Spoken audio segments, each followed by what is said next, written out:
মিয়ানমারের সামরিক জান্তা বিরোধী দুই যোদ্ধাকে ভয়াবহ নৃশংস নির্যাতন চালিয়ে হত্যা করেছে। মিয়ানমারের মাগোয় অঞ্চলে প্রায় ৩ মাস আগে ঘটনাটি ঘটে। প্রকাশ্যে তাদের মৃত্যুদণ্ড কার্যকর করা হয়েছে।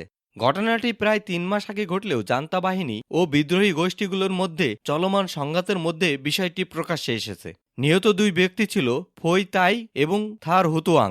তাদেরকে একটি গাছে ঝুলিয়ে তারপর আগুন ধরিয়ে জীবন্ত পুড়িয়ে হত্যা করা হয়। নিহত ওই দুই যোদ্ধার বয়স ২০ বছরের ঊর্ধ্বে। তাদের উপর চালানো এই নির্যাতনের ভিডিও গত মঙ্গলবার সামাজিক যোগাযোগ মাধ্যমে ছড়িয়ে পড়ে। ভিডিওতে দেখা যায় আগুনে পোড়ানোর আগে ওই দুই যুবককে স্বীকার করতে বাধ্য করা হয় যে তারা স্থানীয় পিপলস ডিফেন্স ফোর্স পিডিএফ এর সদস্য। এমনকি জান্তা বাহিনীর চাপের মুখে তারা নিজেদের কুকুর হিসেবে আখ্যায়িত করতে বাধ্য হয়। যারা তাদেরকে এই স্বীকারোক্তি দিতে বাধ্য করে তাদের মধ্যে কিছু সদস্য ছিল সেনাবাহিনীর ইউনিফর্ম পরা, অন্যরা ছিল সাদা পোশাকে। ভিডিওতে তথ্য প্রমাণ মেলে যে ওই দুই যুবককে জীবন্ত পুড়িয়ে মারার আগে অমানসিক নির্যাতন করা হয়েছে। তাদের শরীরে মারাত্মক ক্ষত ছিল এবং তা থেকে রক্ত ঝরছিল, রক্তে ভেজা ছিল শরীর। তাদেরকে যখন টেনে হেঁচড়ে একটি গাছে ঝোলানো হয় তখন তাদের হাত ও পা লোহার শিকল দিয়ে বাঁধা ছিল।